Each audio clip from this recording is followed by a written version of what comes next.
Λοιπόν, εγώ θέλω να κάνω κάποια ερώτηση. Η ερώτηση είναι εξής. Η νομοθεσία είναι σταθερή, έτσι. Και οι ελεγκτικοί μηχανισμοί του Δήμου οι ίδιοι και ο Δήμαρχος ο ίδιος. Γιατί υπήρχε μια διαφορά αντιμετώπισης της εφαρμογής της νομοθεσίας σε άλλα σημεία του νησιού και διαφορετικά στην Παρκιά. Γίνεται πιο συγκεκριμένο, σας παρακαλώ. Νομίζω ότι δεν υπήρχαν αυτή τη στιγμή πρόστιμα σε κομμάτια της ΕΤΑ, σε κομμάτια της κτηματικής που είχαν το ίδιο πρόστιμο σε άλλα σημεία του νησιού και οι ελεγκτικοί μηχανισμοί. Παρακαλώ απ' έξω, παρακολουθείτε την συνεδρίαση του Δημοτικού Συμβουλίου. Μιλάει ο επικεφαλής της μείζωνος μειοψηφίας, δεν τον ακούμε. Ησυχία απ' έξω. Δεν υπήρχαν οι αυθαιρεσίες. Παρακαλώ, δεν επιτρέπονται οι ερωτήσεις, αντιδήμαρχε. Σημείων. Και ίσως και καλά πράξατε. Αλλά γιατί πράξατε? Πού είναι που δεν έχουν άδεια της κτηματικής? Και στο Πεσολιβάδι και στην Άουσα κτλ. Υπάρχουν σημεία τα οποία δεν έχουν άδεια από τη κτηματική. Γιατί έχουν παρόμοιες παραβάσεις. Εγώ θεωρώ ότι καλά κάνατε. Γιατί είναι μια περίοδο νομοποίησης κάποιων πραγμάτων. Αλλά γιατί έγινε επιλεκτικά σε αυτό το σημείο? Επαναλαμβάνω, κύριε Κοβέ, ένα λεπτάκι. Σε ποια σημεία? Γιατί δεν μπορεί να αιωρούνται. Σας είπα. Στην Άουσα γίνονταν.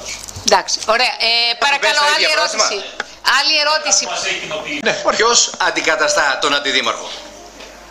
Ο Δήμαρχος. Τι είναι γιατί όταν λείπει. Όταν υπογράφει ο Δήμαρχος όμως δεν υπάρχει λόγος να τον αντικαταστήσω. Εντάξει, άρα δεν ελέγχεται. Μα τι να ελέγξουμε? Θα ελέγξω τον αντιδήμαρχο. Τι να ελέγξω, δηλαδή? Και προσέξτε, καταλάβω τι θέλω να πείτε τώρα. Ο αντιδήμαρχος πήγε τη ΝΑΟΣ και έγραψε και κάνανε αυτοψίες 50 καταστήματα, έτσι, 40. Και τα 30 μπορεί να είχαν πρόβλημα. Θα του έλεγα εγώ το 1, 2, 3. Καλά κάνατε και δεν πήγατε. Γιατί πήγατε επιλεκτικά σε ορισμένα σημεία. Εγώ δεν ξέρω τι της Παρκιάς, γιατί θεωρήσατε. Εγώ δεν ξέρω το επιλεκτικό. Το επιλεκτικό δεν το Τέλος πάντων, θεωρούμε ότι απαντήθηκε από τον. Ωραία. Ερώτηση. Κοβέ. Επικεφαλής της μείζωνος μειοψηφίας, παρακαλώ. Εγώ βλέπω μια απέλπιδα προσπάθεια του Δημάρχου να σώσει τους ανθρώπους που πέταξε στη θάλασσα. Σας πετάξαμε στη θάλασσα και χωρίς να είναι ψηφοδηρική η ομιλία μου, σας πετάξαμε στη θάλασσα ενώ είμαστε σε διαδικασία αδειοδότησης και τώρα κάνουμε προσπάθειες να πάμε να ζητήσουμε χάρη εντός εισαγωγικών, διεκδίκηση από φορείς που δεν φταίνε. Υπάρχει μια νομοθεσία, καλός ή κακός. Εμείς θεωρούμε ότι είναι μια νομοθεσία που είναι υπέρ του δέοντος υπερβολική. Ας μην ξανασουβεντιάσουμε το πάνω στο κεμπάπι την προηγούμενη φορά τι και για πώς φτάσαμε σε αυτή την νομοθεσία, το οποία για τους Δήμους είναι υποτιμητική. Και να πάρουμε πίσω τη δική μας πράξη που έφερε αυτό το αποτέλεσμα των προστίμων, γιατί δεν είναι κατά μια συγκεκριμένης αυθαιρεσίας, την οποία όλοι συμφωνούμε ότι δεν πρέπει να υπάρχει φορέας, επαγγελματίας, ιδιώτης, ακόμα και ο Δήμος που να παρανομεί. Αλλά εδώ είμαστε σε μια ιδιαίτερη, ιδιάζουσα περίπτωση που εδώ και πάρα πολλά χρόνια οι επαγγελματίες προσπαθούν να νομιμοποιηθούν, που δεν φταίνε, για να έχουμε και καλύτερη παροχή υπηρεσίας προς το τουριστικό μας προϊόν και από την άλλη μεριά να ζήσουν και αυτοί τις οικογένειές τους και να διατηρήσουν τις επιχειρήσεις τους. Όλα αυτά τα χρόνια που είπατε ότι δεν έγιναν κάτι, όλα αυτά τα χρόνια οι επαγγελματίες μεν νόμιμα δεν μπορούσαν να πάρουν άδεια. Από το 2014 υπήρχαν αλχημίες γιατί έφυγε η ζώνη λιμένος η οποία κάλυπτε αυτή την περιοχή και κακώς για μένα έφυγε, γιατί ήταν η λύση, και από εκεί και πέρα οι άνθρωποι αυτοί πλήρωναν την αυθαίρετη χρήση. Τα κομμάτια τα οποία έχουν τις πέργολες που είναι παράτυπες, πάρα πολλές φορές οι ίδιοι με ιδιώτες μηχανικούς που είναι δουλειά του Δήμου, και κάποια στιγμή εδώ στο Δημοτικό Συμβούλιο εμείς ξαναφέρατε επικαιροποίηση της μελέτης του 12 πότε ήτανε, για την νομοποίηση όπως έγινε και στην Άουσα στο νέο λιμάνι κτλ. Αυτό είναι η λύση, να το αναλάβει ο Δήμος να νομοποιήσει τις αυθαίρετες κατασκευές.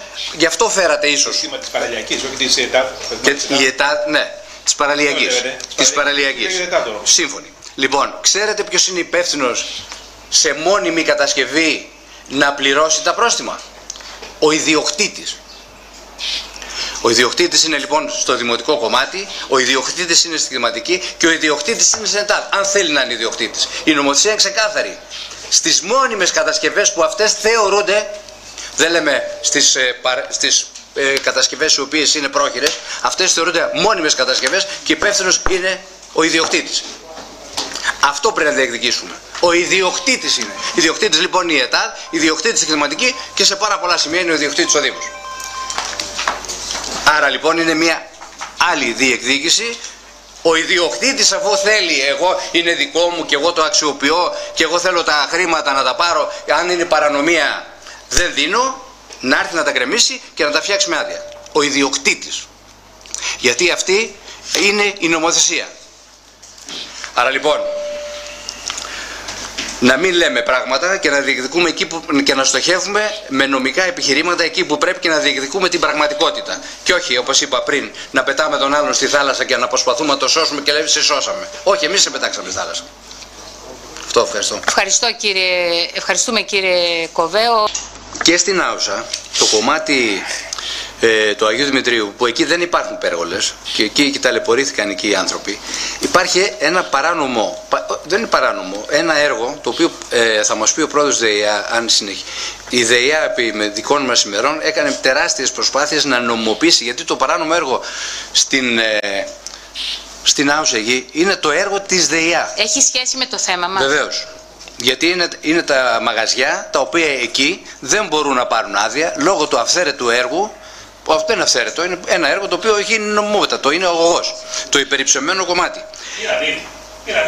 Δεν πήραν εκεί. Εντάξει. Ναι, δεν είναι στο ίδιο στίγμα, αλλά δεν έχει σημασία. Δεν έχει αγοράσει εκεί. Ναι, λοιπόν. Εντάξει κύριε Αντιδήμαρχε. Λοιπόν, παρακαλώ. Αν συνεχίζεται η διαδικασία νομιμοποίησης του συγκεκριμένου έργου. Αυτό. Λοιπόν, κύριε Πρόεδρε της ΔΕΙΑ, παρακαλώ απαντήστε γιατί σας απίφθινε το ερώτημα στη διάρκεια της ενημέρωσης αυτής. Το έχει επανειλημμένα πει πολλές φορές, αλλά αυτό το ζήτημα δεν εμπίπτει στο... Ακριβώς. Αντίστοιχο δεν παίρνουν γιατί υπάρχει μια παράνομη κατασκευή. Δεν έχει σχέση, παρακαλώ, προχωρούμε. Αυτό ήταν αστοχία του έργου τότε που έγινε. Σύμφωνοι. Ωραία. Δεν έχει καμία σχέση. Όπως και στο Δριό. Δεν έχει σχέση, παρακαλώ. Έχει. Γιατί μιλάει για παρανομίες, οι οποίες είναι γίνει στο τμήμα του Αιγαίου. Κύριε Κοβέ, προχωράμε. Κύριε Δημοτική Συμβουλή. Αλλά δίνονται σε άλλα σημεία εκεί, σε άλλο στίγμα. Αυτή τη στιγμή δωρίζει μια οικογένεια, έχει στη διάθεση του Δήμου και του Υπουργείου 30 στρέμματα.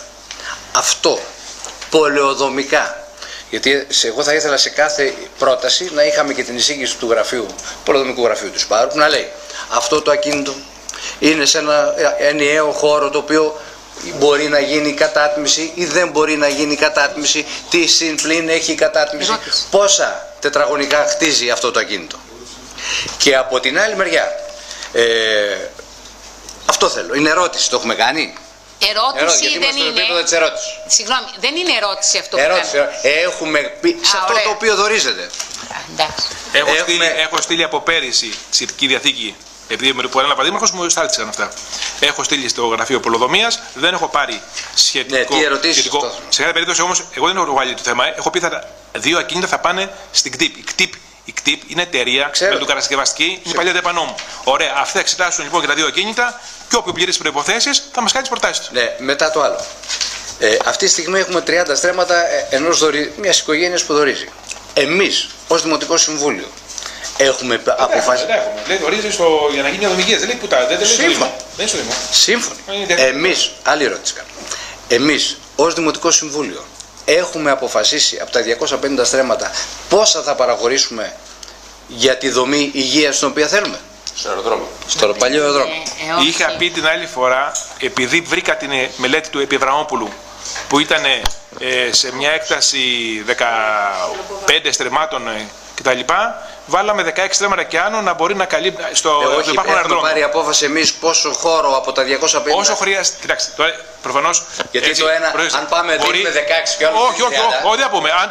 Αν το Υπουργείο πει θέλω 30, δώσουμε 30. Αν πει 40, δώσουμε 40. Δηλαδή, προφανώς αν η προτεραιότητα είναι υγεία, θα δώσουμε ό,τι χρειάζεται το Υπουργείο. Η άποψή μου. η άποψή μου. Αλλά θεωρώ ότι θα παίξει γύρω στα 20 στρέμματα. Αν η προηγούμενη μελέτη του νοσοκομείου κιόλας, σε Βερολίνο ήταν 18 στρέμματα. Αν ήταν 18 στρέμματα νοσοκομείο, τώρα αν δεν πάνε στο νοσοκομείο και πάνε σε κάτι άλλο, μπορεί να χρειάζεται και λιγότερη έκταση. Αλλά η άποψή μου είναι ότι η ΚΤΥΠ δεν θα πει ότι θέλω όλο, θα πει θέλω ένα νούμερο γύρω εκεί, γύρω σε αυτό που ήταν η μελέτη του νοσοκομείου. Η νομοθεσία υπολοδομική στην Πάρο με τη Σαντορίνη δεν είναι ίδια. Έτσι. Άρα λοιπόν δεν ο κύριος Ραγκούς όμως έχει πει. Παίρνουμε υπέρβαση όρων. Ο κύριος Ραγκούς έχει πει. Ναι. Ο κύριος Ραγκούς έχει ότι μπορεί να κόψουμε 15 πάνω στην περιοχή. Εκεί πέρα μπορούν να κουμπούν 15. Ναι, ωραία. Ωραία. Άλλη ερώτηση, κύριε Μαρινόπουλο. Ένα λεπτάκι. Υπάρχουν άλλες ερωτήσεις? Ωραία. Πάμε σε τοποθέτηση. Έχετε να τοποθετηθείτε, κύριε Κοβέ?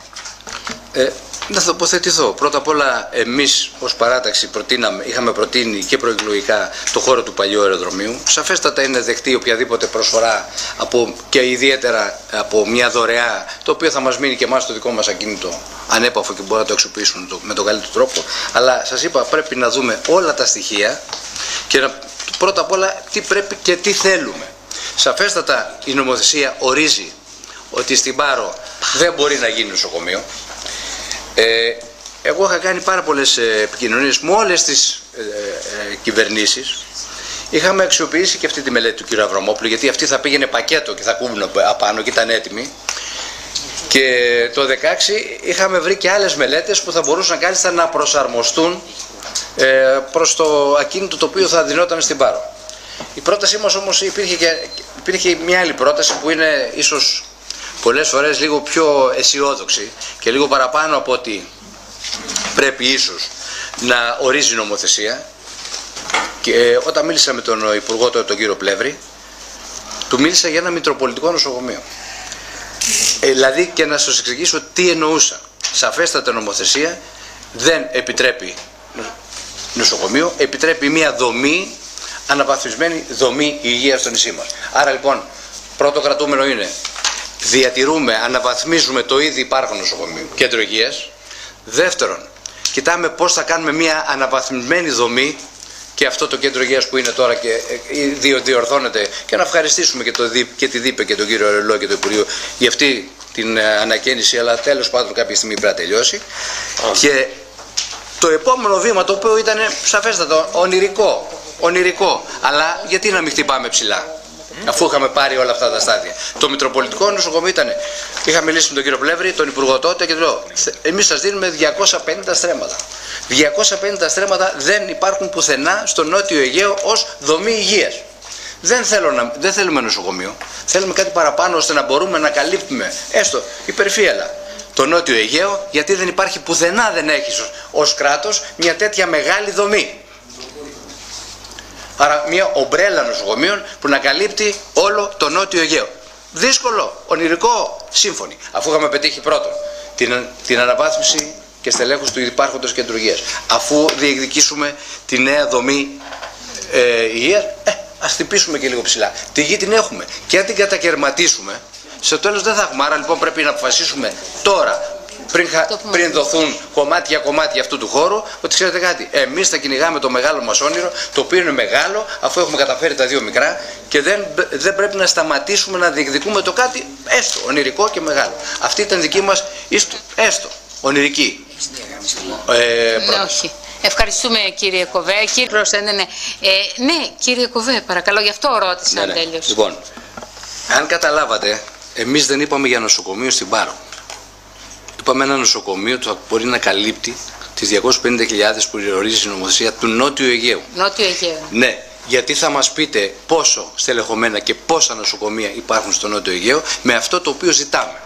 Δηλαδή, γιατί να είναι νοσοκομείο στο τάδε νησί που είναι πρωτεύουσα του νομού, γιατί να είναι στο τάδε νησί που είναι πρωτεύουσα του νομού, και τώρα με την συνένωση όλων με τη γρήγορη διακομιδή, γιατί να μην είναι στο κέντρο του Αιγαίου που είναι το νησί μας. Το νησί μας είπατε. Ναι. Το νησί μας θα είναι η κατασκευή. Καλά γι' αυτό. Αυτή είναι το ονειρικό, έτσι. Στο νησί μας θα είναι η κατασκευή. Έτσι. Μπορεί, αλλά δεν θα είναι να καλύπτει το νησί μας, γιατί δεν μπορεί να γίνει. Αυτό είπαμε. Αλλά σας πείραξε, κύριε Μαρινόπουλε, το διαστημόπλιο το οποίο εμείς θέλουμε. Το διαστημόπλαιο το οποίο στέλνουμε θα σώσει ζωές και καταλάβετε το. Τέλος πάντων, ένα λεπτάκι δώστε μου. Εκεί που συμφωνούμε όλοι, ένα λεπτάκι, εκεί που συμφωνούμε όλοι, είναι βέβαιο αυτό και από τις τρεις για να καταλήξουμε, όλοι θέλουμε πιο σύγχρονο κέντρο υγείας. Αυτό είναι σαφές. Και ας το καταφέρουμε να το υλοποιήσουμε αυτό. Αυτό είναι το πρώτο βήμα. Τουλάχιστον αυτό εξέλαβα εγώ από όλες τις... Ακούστε, μία θέση ξεκάθαρη πάλι από εμάς είναι ότι αυτή τη στιγμή... Και να, και να συμπεριλαμβάνει και την υποστήριξη των νευροπαθών. Λοιπόν, όλοι συμφωνήσαμε. Μια θέση ξεκάθαρη